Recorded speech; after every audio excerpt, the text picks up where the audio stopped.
This is a test of the Boundary Park alert system.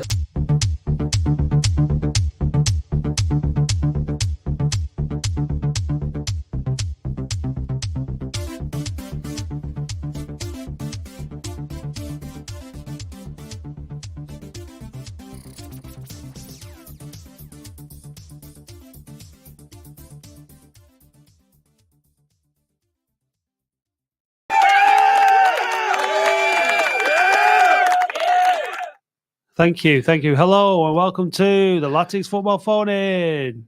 Hello.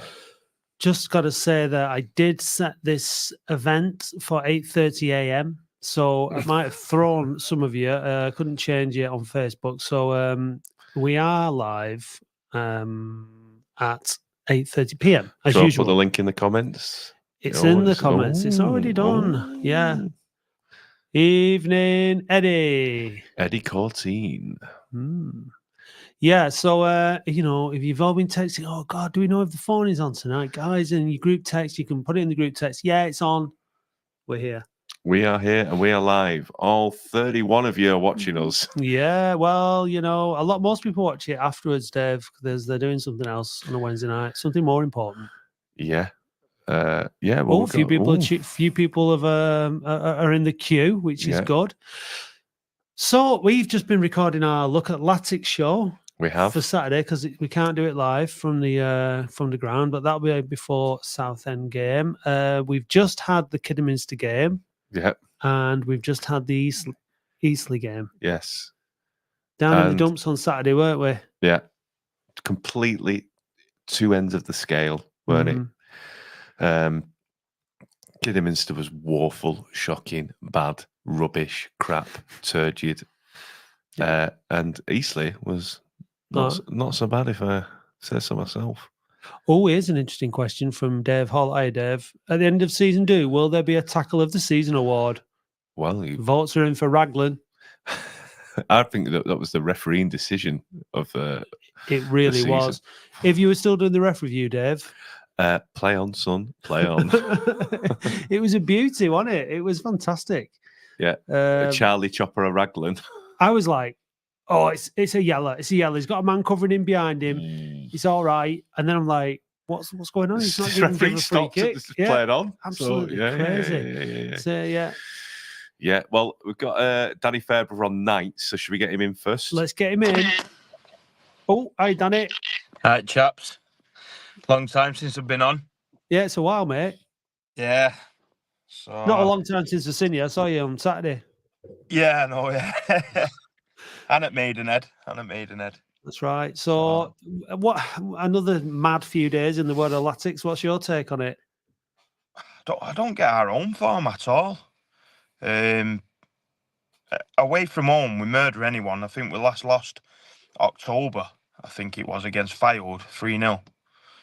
But our home form is just stupid. Like, we struggled against Micklehove, Hendon. Yeah. The bottom 6 teams, I think we've only got 1 point against at home. Ebbsfleet, Woking, all them lot.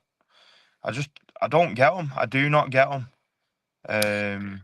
We beat Oxford City, didn't we? We beat Oxford City 4-0. Yeah, 4-0. Yeah, 4-0. So that's probably the only. But other than that, we've just been terrible. I don't get them at all. Last night we played good football on the floor. At home we play long ball, which is I don't want to be watching that. If I want to watch long ball, I'll go and watch at Reese. But they've shown last night they can get it on the deck and play. Yeah, I think Saturday you got it completely wrong. That Lundstrom's position, what he started in the first half, it was like a right wing back, weren't it? Green's been probably the most impact player since Boreham Wood when he came on and set up a goal, scored. Then he was sub against York again, and then he was sub against Maidenhead. Maidenhead. No, he started against Maidenhead. Did he? And then he subbed him against York, and then he subbed him against, who was it at home? Kidderminster. He came on as a sub, and then he started him. So it just goes to show that he's been playing well. he really needs to be starting Green, and Walker, thankfully, is now back. Hammond has been outstanding. He got subbed against Kidderminster unfairly because I thought he was our best player. He was the only one who looked lively in that first half.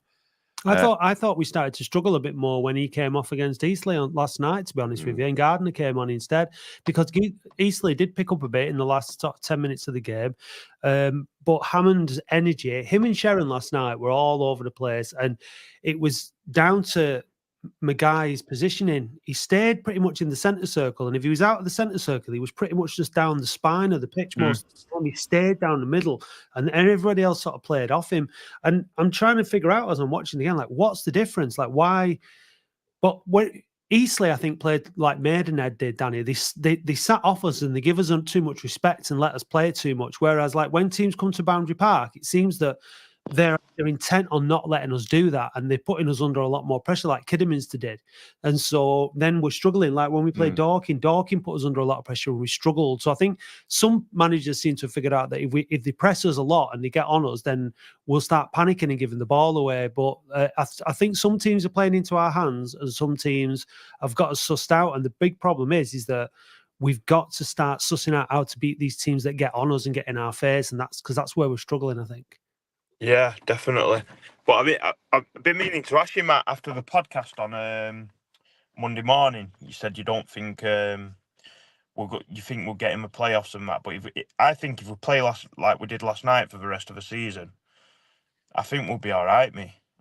I genuinely think. No, but it's a false dawn, Danny, because it keeps happening, doesn't it? And then, like, we covered. I think, Danny. Honestly, I thought that after just Kidderminster, that we're not going to be up to the big occasion. But let's look. I mean, we've got so many big occasions now. Look at Southend and Bromley, these next two home games. Again, if they turn it around in those two games, then all of a sudden at home games, then you start to think, maybe they do. If we turn it around in those two games, we've caught second place as well. It's crazy to think the points we've thrown away, the draws we've had, and the points we've thrown away at home losing. We could have been with Chesterfield at the top, minus the 10 games that Unsworth is in charge as well. We'd have been in good stead for this league. The weird thing is, Danny, is that I fancy us more at home against Southend and Bromley than I have done against Boreham Wood, Woking and these other teams down there, because it just seems like we struggle. We've beat Barnet at home, haven't we? We've put in a decent performance against them. So it's that unpredictability. I just want to see, more than anything, a settled team. I want to see us have it like the other night, last night against Eastleigh.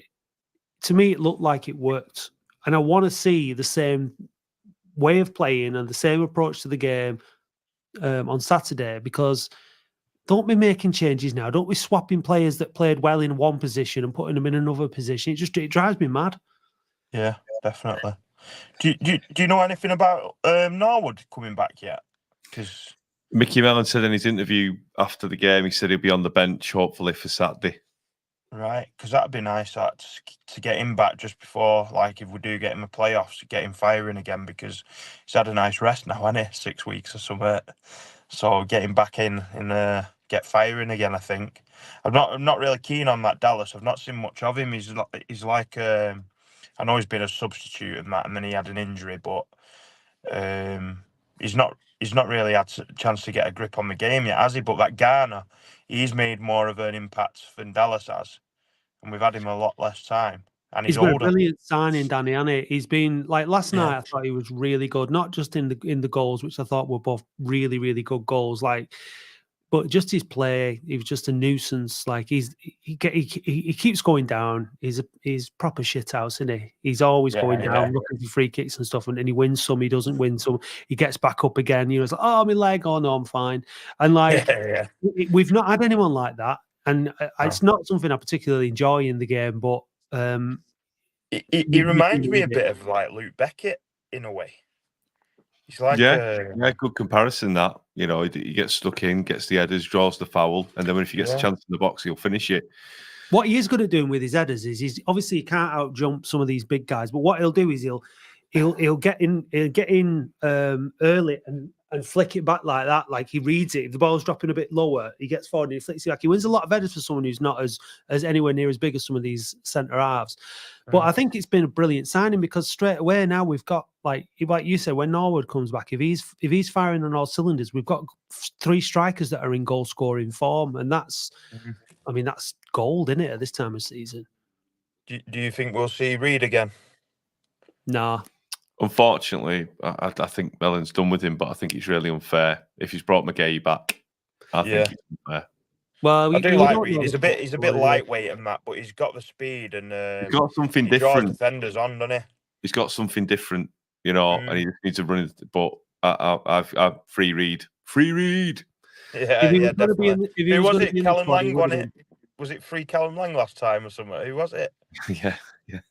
It was him, wasn't it? Yeah. So anyway, guys, I'll leave you both to it. Let someone else call up. Yeah, we've got a few waiting, mate. So thanks for the call, pal. Yeah. No worries, boys. You're there at the weekend, mate. Yeah. Yeah, definitely. Right. Yeah. Not drinking this weekend, though. I had too many last weekend. It was. I don't believe it was a heavy one. No, I'm going to drive to the game. All right. Well, yeah, I'm doing parched March. Yeah, I might kick on that with you. I've got a busy month, and I'm gonna take it easy. Yeah. I just invented parched March. Yeah, it's okay. Yeah. All right, Danny, take care, mate. See you in a bit. All right, boys. See you later. Bye. Can we just March, Matt Dean?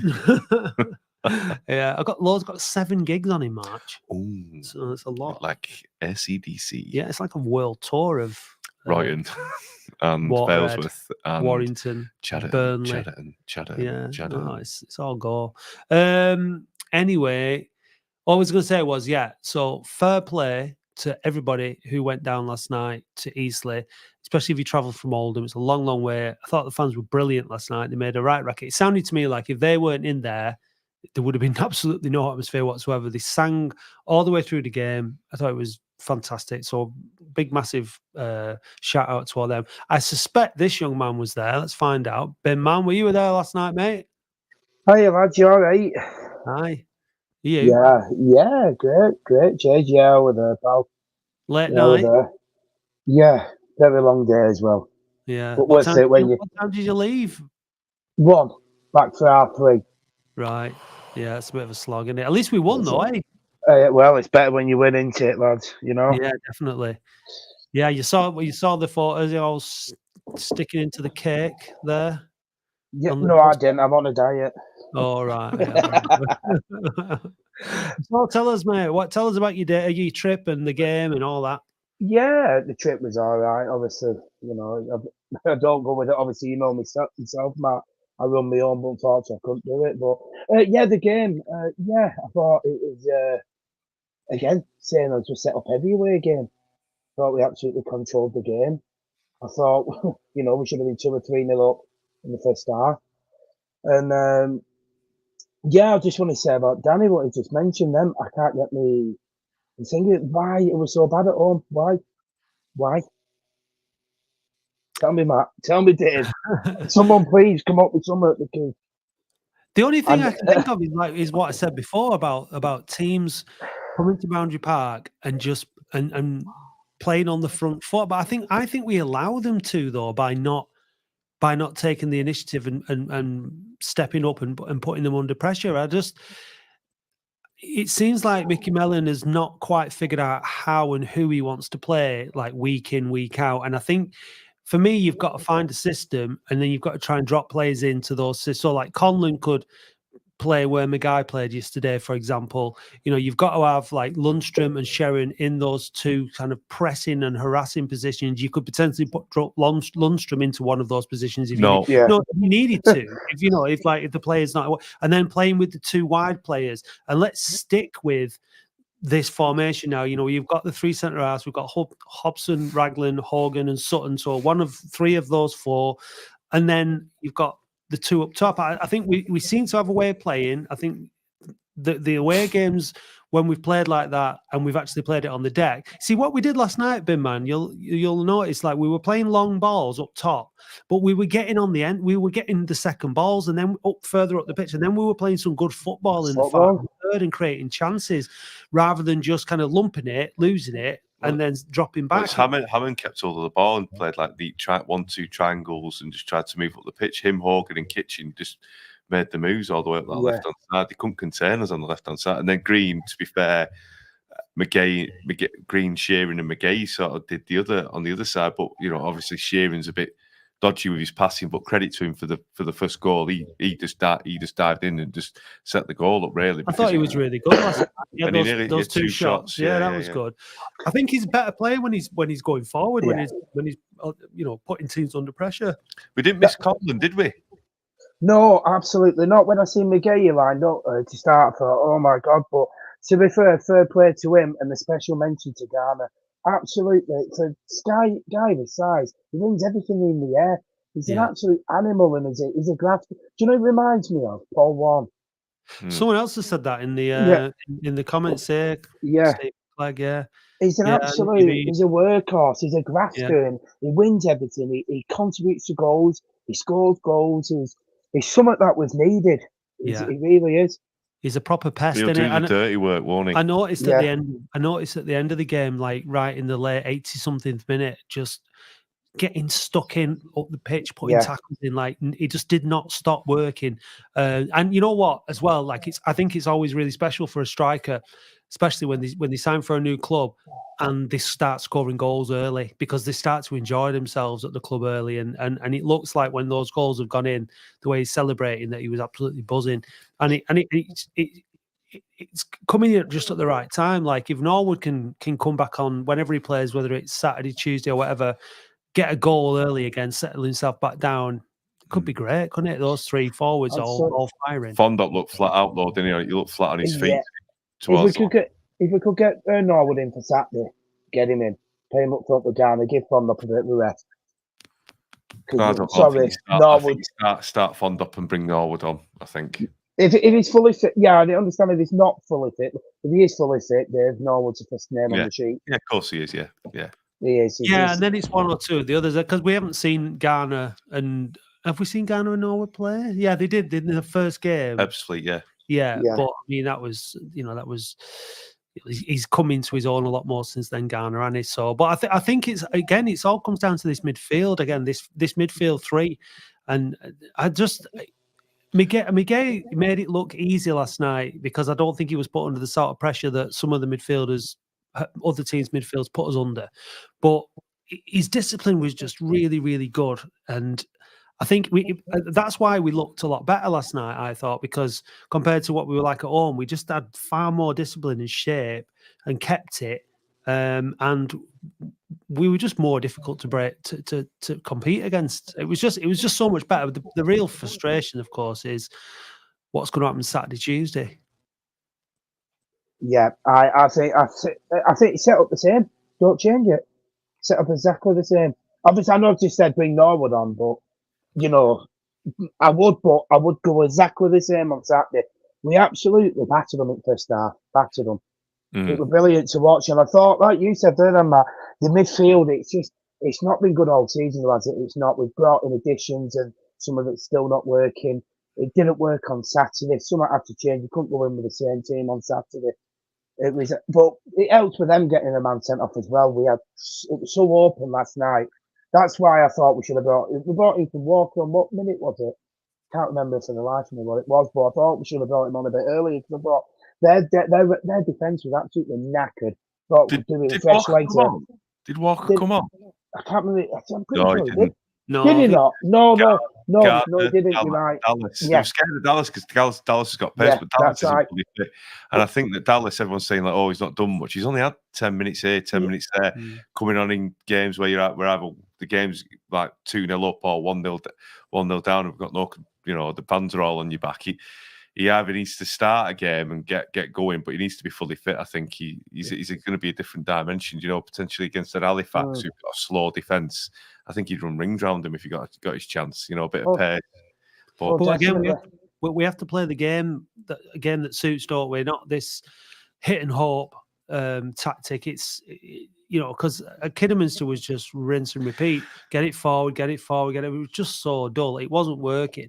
Whereas last night it was like we were mixing it up, and it looked like we'd actually been doing a bit on the training ground. And like the frustration in Kidderminster was it didn't look like a team that had been coached. It just looked like a team that just had no idea. Whereas last night it looked like a team that had been instructed by the manager and were putting it together on the pitch. Chalk and cheese, it's mental. Absolutely. Do you know what, as well, lads? I spoke to a mate of mine tonight, Kevin.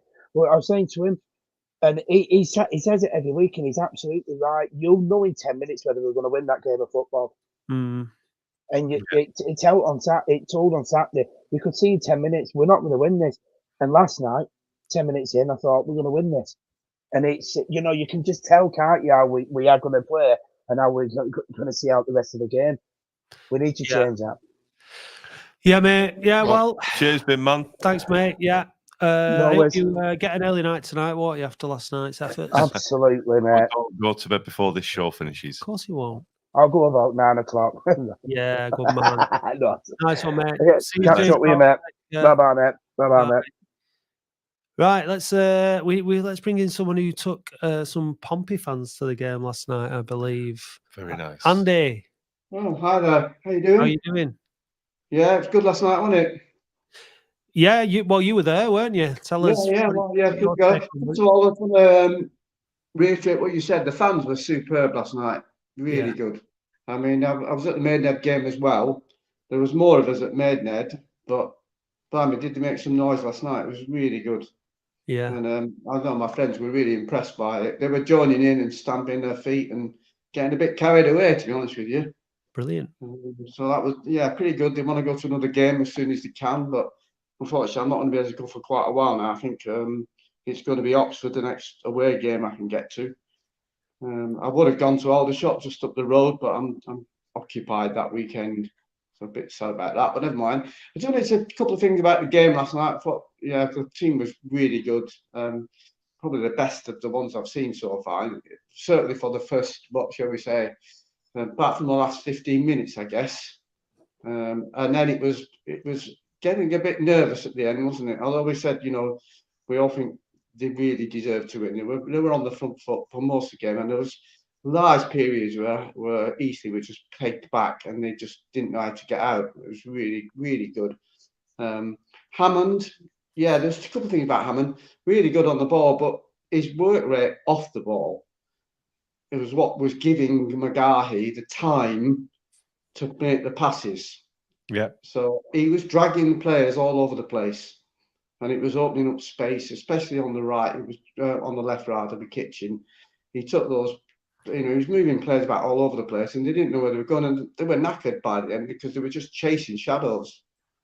There was a lot of energy with him and Sharon, wasn't there? Yeah. And the big difference with the long balls this time was we were hitting it to players who were in space. We weren't hitting it just straight down the middle to the forwards where there were two defenders around them. The long balls were generally going to people accurately and in space, and it made a huge difference. We played out from the back a lot more as well, didn't we, last night, rather than Hudson just hitting it up. So we played out from the back. We looked like the distribution of the ball was, it kept it simple, kept it easy. What forward. do you make of Hogan's header at the end there? Do you think he was fully in control and clearly heading it away, or was it? Ooh, it was a risky one, wasn't it? I think it was a risky one. Oh, that nearly. I think he knew what he was doing.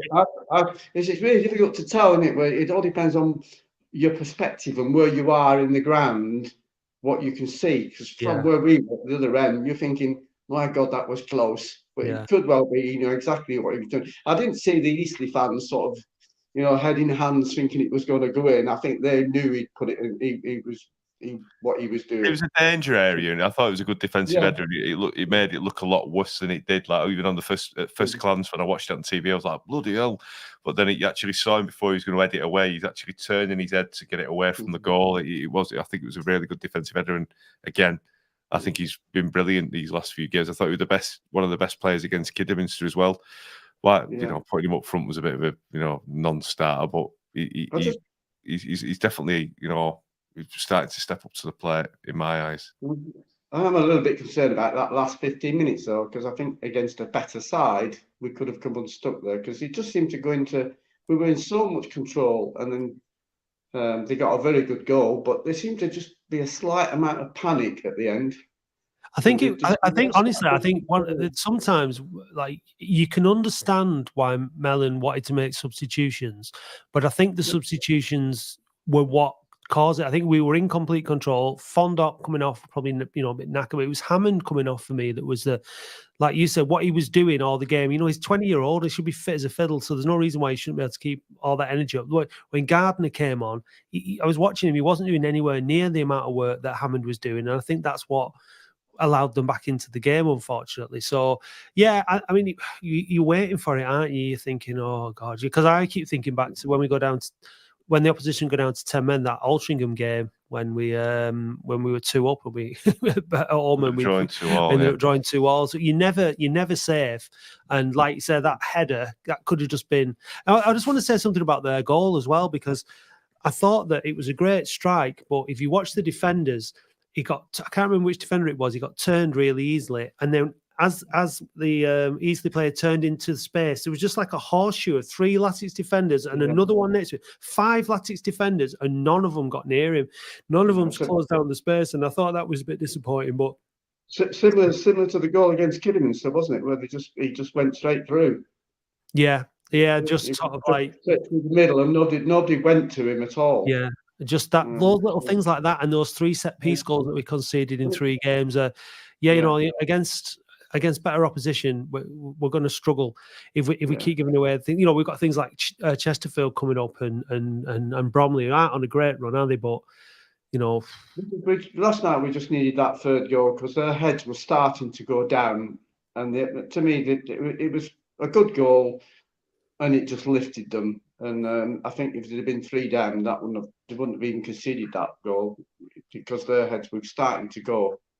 But we need to give someone a hiding at Boundary Park again. That's what we need. Ideally, Southend on Saturday or Bromley. We're due up giving Bromley a good hiding, aren't we? After they've given us 2 spankings down at their place. I'd absolutely love them to wallop Southend, but looking at Southend's defensive record, they've conceded the least number of goals. I believe they've only conceded 36, I think, something like that. Less than Chesterfield, less than a lot. Well, that's it, fewest in the league. So they've obviously got some sort of defence. And Cardwell's knocking goals in on a quite regular basis. So I think it's going to be a tough game. Yeah, it'll all depend on what start we make. If we start like we did against Eastleigh, and they allow us to start like that, because you can only start like that if the opposition let you do it. But if we do that, then I think we could come away with the points.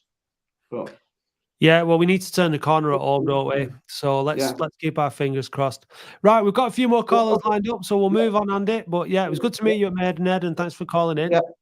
Cheers, and bye. All the best, mate. Bye. Right, we've got Alan waiting patiently in the background here. Hello, Alan. Hi, good evening, chaps. How are you doing? Very well. How are you? Thanks for calling in, mate. Yeah, I saw you, Dave, stood outside the thing on Saturday. Billing old mates. I'm having your vape or whatever it was you was having. I've got plenty of mates, thank you. But yeah, and you're not one of them. No, I'm joking. No, I was just waiting for Brian Cox, who never showed up for his alleged. Yeah, so he didn't show up till very late, and then I couldn't get an interview with him because I was already in the ground. But never mind, I will get him. Yeah. Did you best?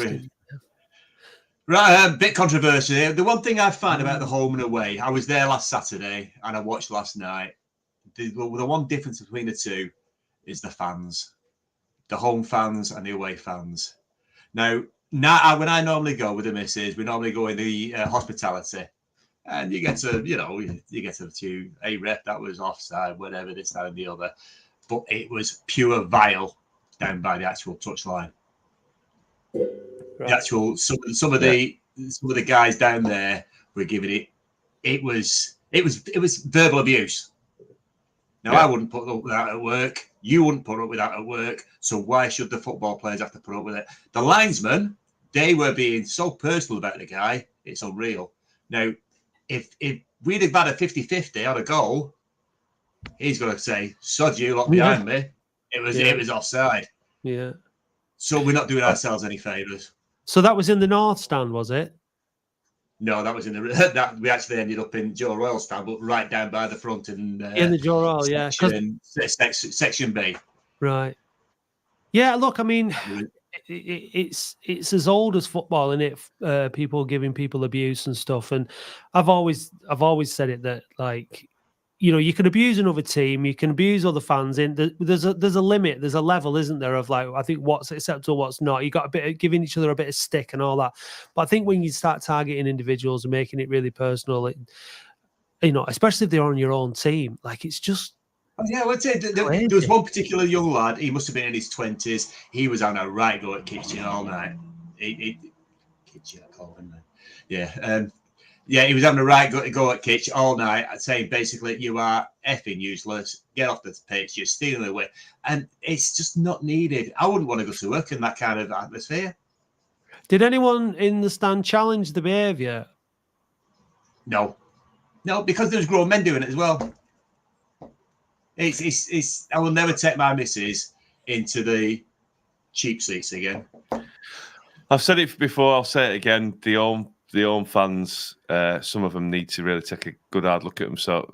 Because if we get a home tie in the playoffs, we've got no chance with that crowd, because it's a morning old stupid. Well, it's obviously. I mean, the age range varies, doesn't it? And people learn it from other people, and this is why I asked if it was challenged, because if people don't get challenged on it by other people, then they think it's acceptable. And people don't want to argue amongst their own fan base and all that kind of stuff. But like you said, somebody who is part of your team, part of your club, part of your own football ground, you're all supposed to be on the same page. You know, you're there to support them. You're not there to abuse them. You're not there to give them personal insults and all that kind of stuff. And personally, I think that I'd love to see people challenging that kind of behaviour and asking people to explain why they're doing it, and turn it onto them as well, because like if it's okay for them to speak to players like that. This is why when I've called people out, I've taken some grief in the past for calling some of our fans dickheads and wankers. But if people in the stand are behaving like that towards our player, then you're being a dickhead, and I think that's justified. Do you know what I mean? To call them wanker or a wanker, whatever. I don't care. But that, for me, it's not acceptable. Like you said, it's not conducive to success, and it's just moronic. What did I say about Ollie Hammond when he played the first 20 minutes? Oh, he's crap, he's rubbish, get rid of him. He can't take a corner, he can't trap a ball, he can't press, he can't track back.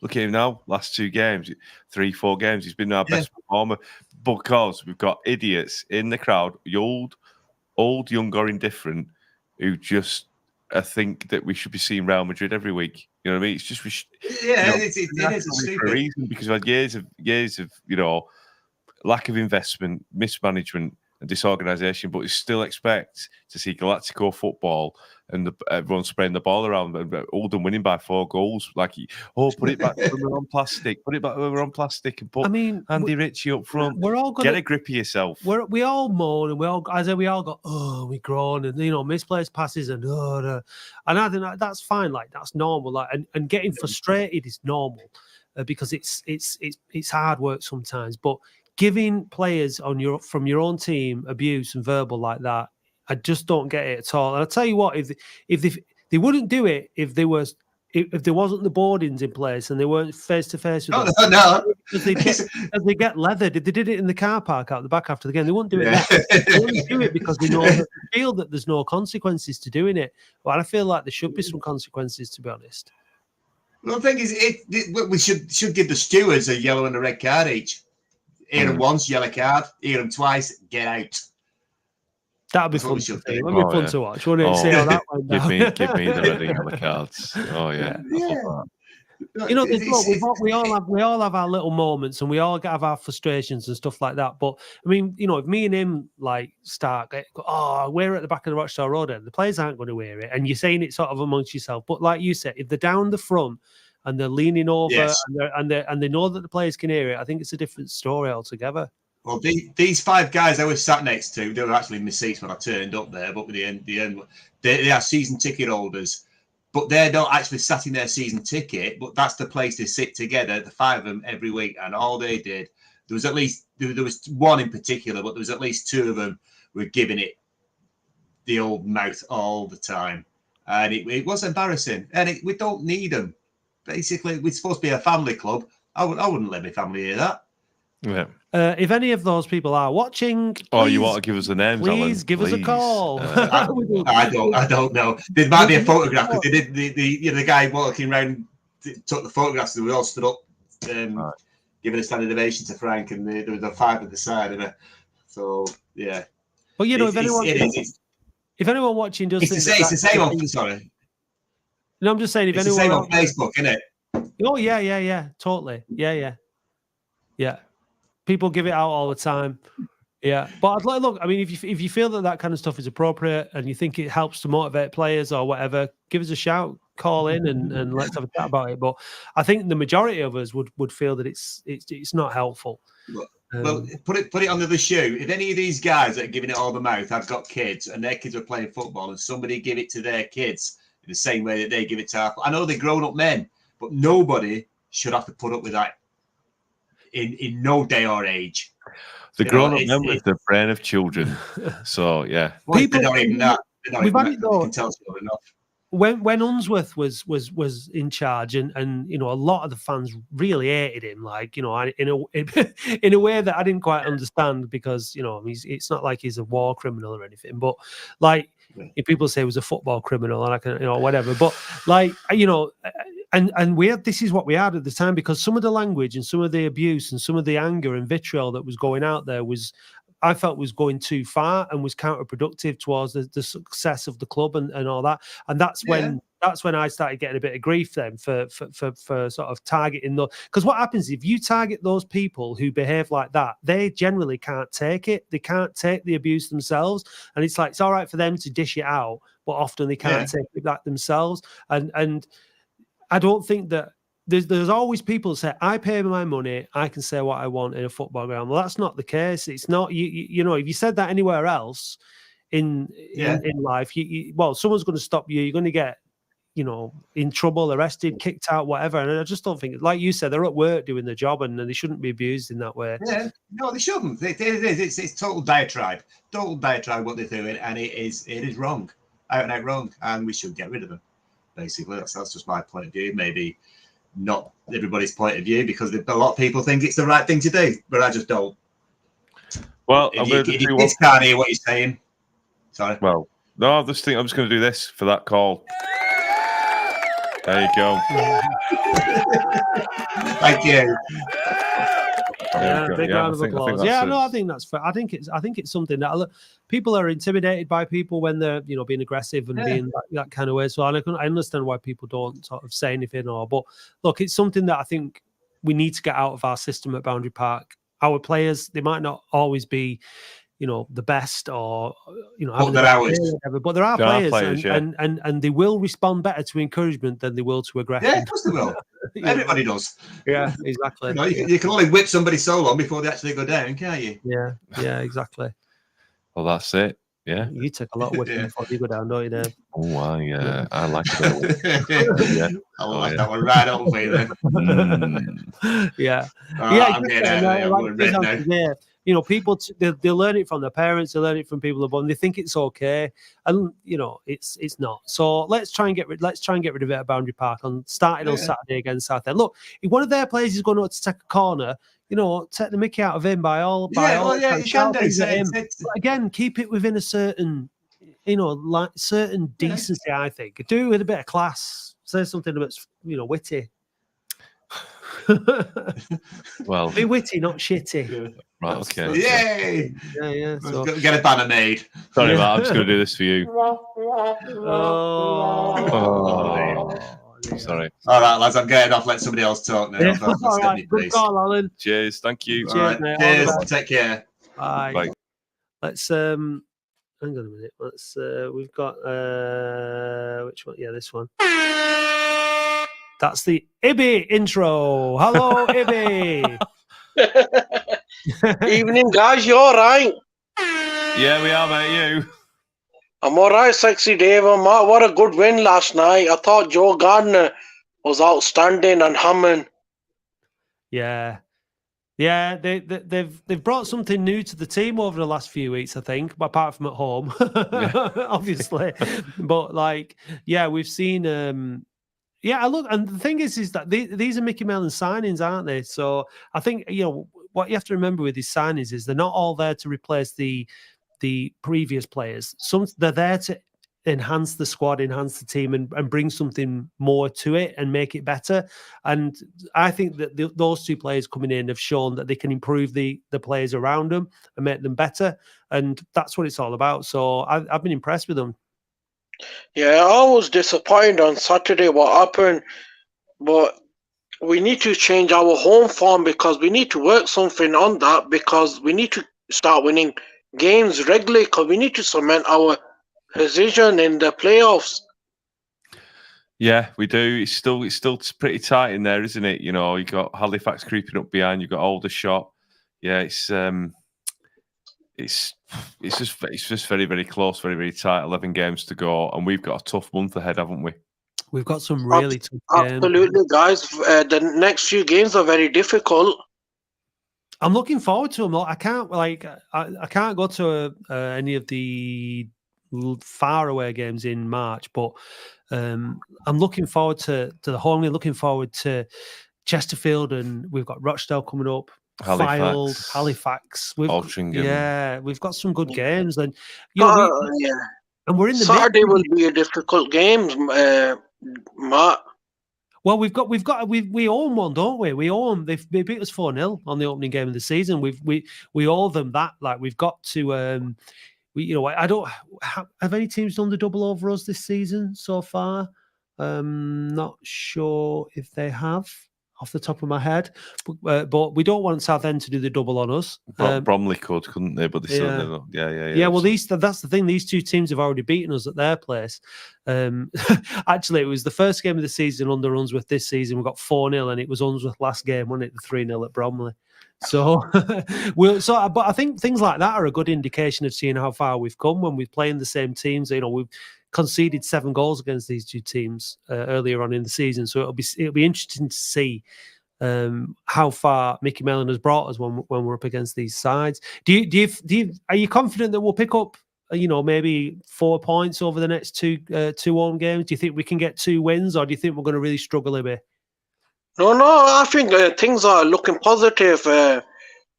Believe me, we can beat anybody in the league if we can sort ourselves out. And I'm really looking forward to Saturday, and hopefully things pick up. But we need the fans to stop abusing the players because last Saturday was appalling.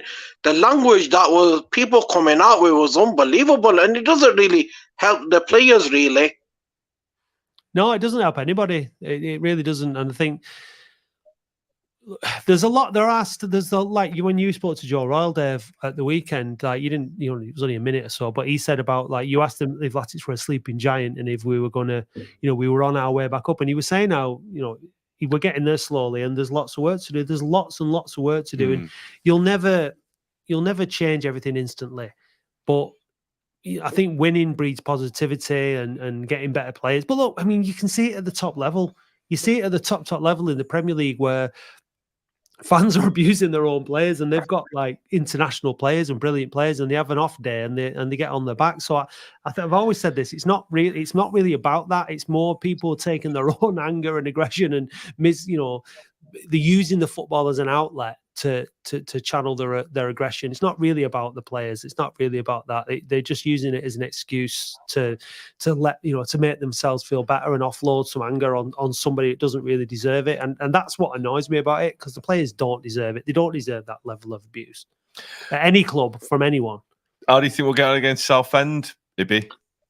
I think we could. We'll beat them 2-1. It'll be a very close game. But I like the Southend manager. He's a decent fella, ex-Oldham player. Yeah, Kevin Mayer. Yeah, I like him, but I don't want him to win. He's already had the 4-0 victory, and so hopefully we can just get on a bit of a run ready for Bromley. Romley. Yeah, get on a run for Bromley. I think. How are you, Dave? By the way, are you all right? Yeah, I'm good. Thank you. Yeah, I'm very well. Yeah, you look very tired today. I'm knackered, and my wife's just texted me saying the boiler's broke down, so I can't wait to get home. So yeah, You're very observant. Yeah, no, he's a very good fella, a good guy, and I've got respect for both of you guys for doing this. You're my number one fan, aren't you? Yeah, look after yourself, guys, and I'll let another caller come in. We will, Ibby. Thanks very much. Cheers, you look after mate. yourself as well, mate. Yeah. Ibby's just gone. We've got some new buttons, as you can tell. New bit of kit. Buttons. So, some buttons, yeah. Yeah, speaking in radio voice there, Dave. Don't forget, guys. Attention, all listeners. From Shaw to Sholver. Crumpton to Coldhurst. Fitton Hill to Failsworth. Hollywood to Hathershaw. From Leeds to Limeside. This Saturday, 24th of Feb from 10 till 11 a.m. Myself, Matt Dean. And me, Sexy Dave Bradley. Are exclusively live on Oldham Community Radio. Bringing you a roundup of everything Oldham Athletic. On A Look Athletics. So join Matt and Dave on 99.7 FM and DAB Oldham Community Radio. We had a right laugh doing that on Saturday, didn't we? Oh, not half, mate. It was good. Yeah, we got to play some music. We played Enya. Frankie Goes to Hollywood. And Eddie Floyd. Knock on wood. Yeah, it was really good. Yeah, thanks for all the texts from the listeners. And if you want to get involved on our next live show, which will be not next week, the week after, will it not? Chesterfield no, it'll be 16th of March. Just hashtag Look Athletics on Twitter. On the old Twitter there, mate. Or drop us a message via another means. Yeah, pigeon. Yeah, well, you know what, SOS, Dave? We've exhausted the callers and the content. Yeah, yeah. So if you want to buy us a coffee,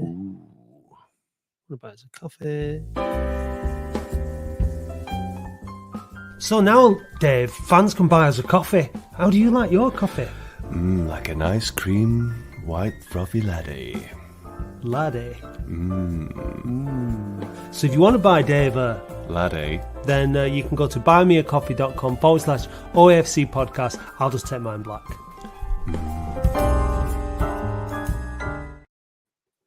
Graham. Hi, guys.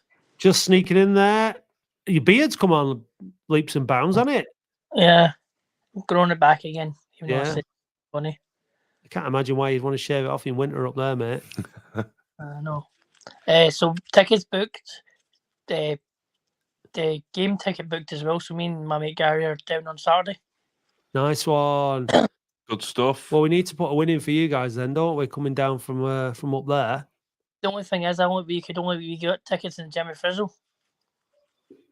What's that? Sorry. We got tickets for the Jimmy Frizzle stand. Oh yeah. Best stand. Yeah, absolutely. It's the last time the Matt and Dave stand. Where all the cool lads hang out.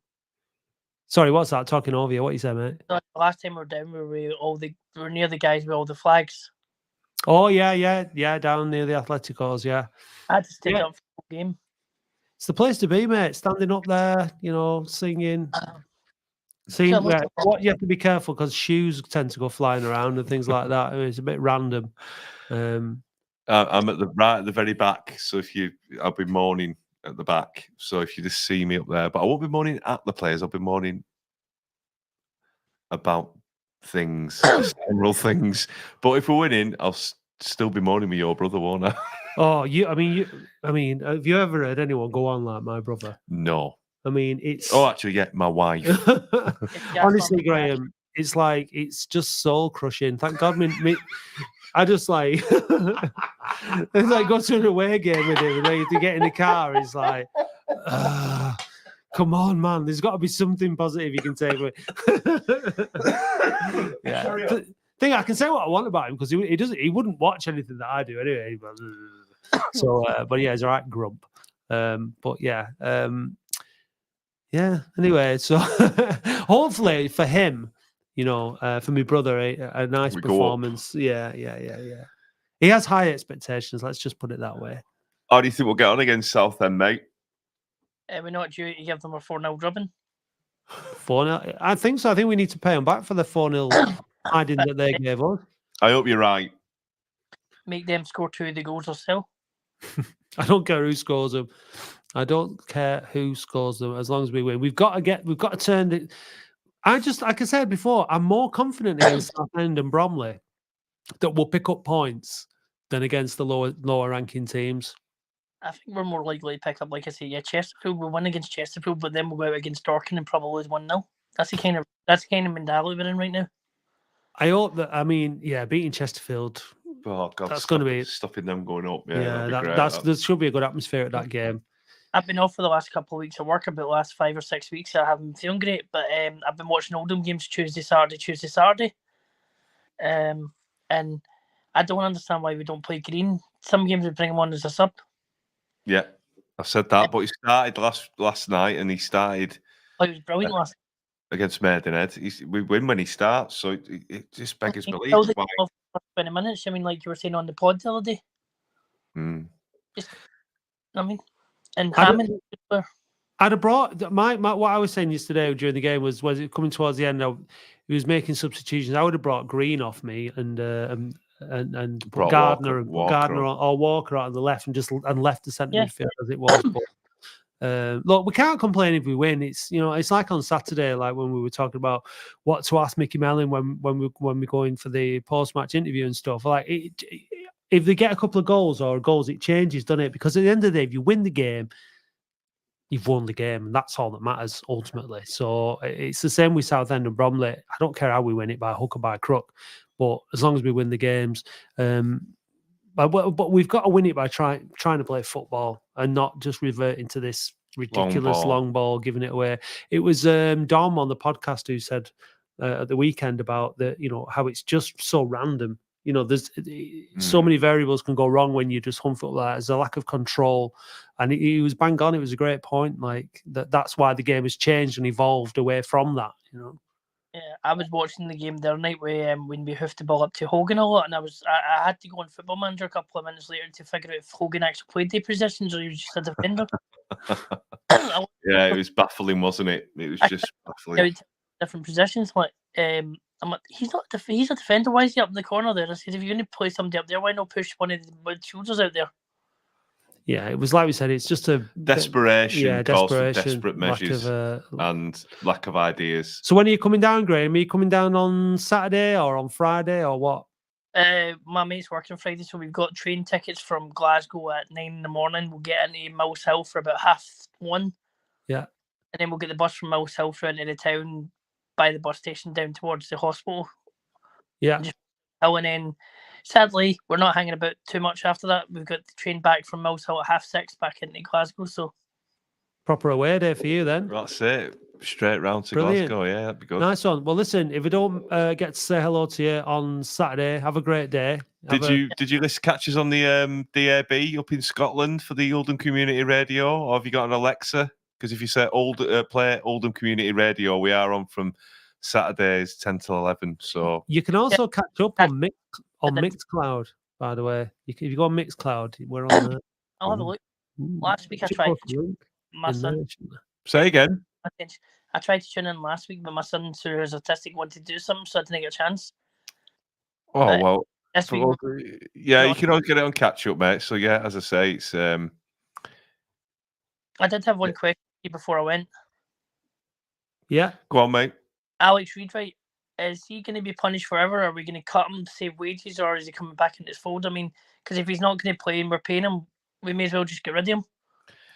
Yeah, it's the club decision, isn't it? If you pay him up, he's going to cost you money. If he might come in useful. I think it might be a bit hasty to get rid of him. So isn't he under contract for next season as well? No, it was 2 years. Was it just this season? 2.5 years, was it? I don't know. He's got so. We may save the wages. I mean, if he's going to sit in the stand for like X amount of weeks, I mean, we're not playing him. We're still paying him. It seems to me like Mickey Mellon's made his mind up though, and that'll be that. So, Carl Willoughby scored 2 last night for Ayr, didn't he? Last night scored 2. Yeah. So well done. Maybe. Well, we'll see. Maybe he'll come back and play a part. But he's got a long contract again. Another Yeah. Reed. Played so good for Ayr last night. He was really good. One of my friends, like he supports like one of the teams like Falkirk away, and he always watches the league above because they're about to get promoted because they're like 17 ahead. Right. Okay. And we watched because he's Oldham as well, Gary, and he was saying that Willoughby's not ready for our first team yet, but he looks like he's killing it up in there. Right. Well, that's good. That's good. That's Yeah, good. we Well, go let's for give his it a chance. confidence. Give it a chance. Yeah. Right. Thanks for calling, Graham. Cheers, mate. Take care, pal. Take care. Bye. See you Bye. later. Bye. And that is the end of the show. Oh, I just wanted to. Where's what are you after? I'm after that comment. Which from one? Keith. Keith Gledhill. Yeah. About Chesterfield. No, about. Right. Yeah. He wants us to in the alliterative intro to a look at Latics. Please, could you introduce from Roundthorne to Royton? Yeah, maybe. It's a good one though. To be fair, where is Roundthorne? It's up near Clarksfield. Is it? Yeah. From Clarksfield to Glodwick. Oh, I don't know. Clarksfield to. What else can you see? Chadderton. Oh, yeah, because that rolls off the tongue. Doesn't it? Because we see, don't they? Oh yeah, Dave. By the way, it's Kirk Willoughby. Whatever. So I've had a long day and I'm going home to a cold house, so I do not give a. From Coppice. I should know that. From Coppice to Clarksfield. From Coppice to Clarksfield. Yeah. Yeah. Anyway, let's not do that. Clarendon. Drive any more of the listeners away with our absolute nonsense. Absolute free nonsense. Yeah. So Saturday, Southend, podcast Sunday, listen to it Monday. Tuesday, Bromley at home, football phone in Wednesday. Make love on Thursday. Yeah. What do you do Friday? With a curry. Oh, yeah. No. All right. Okay. Anyway, so yeah, so that's the thing. And if you are, we have got a show recorded for Oldham Community Radio. Not half, mate. For Saturday morning, which is 10 to 11. If you want to listen to that, it's more of the usual nonsense. Yeah. But thanks for tuning in, and see you later.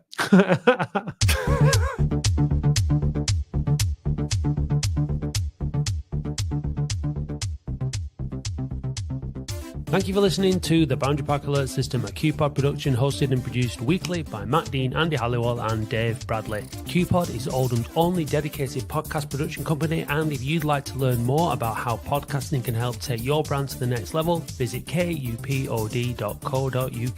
A huge thank you goes to all those people who subscribe to the podcast on Spotify. We really appreciate you all. Please visit oafcpodcast.co.uk and click Be a Supporter or find the link in the show notes if you'd like to help us fund the show. It's only $2.99 per month to subscribe, but if you'd rather make a one-off donation, please visit buymeacoffee.com/OAFC podcast or click the link on our website. Don't miss the Latics football phone in every Wednesday live from 8:30 p.m. Please visit youtube.com/@OAFC podcast and do hit subscribe while you are there. You can also follow and interact with us on Facebook, Twitter, Instagram and TikTok @OAFC podcast. Big thanks go to Eileen Finnegan for writing our excellent weekly blog, which we encourage you to read on our website every Saturday morning, and also to Paul Prendergast for providing us with all the Latics Mind questions. The title music for the show is by Manchester DJ and producer Starion, and for more information visit bandcamp.com/Red Laser Records. If you'd like to be a guest or contribute to the show, we would love to hear from you. Until then, see you next time.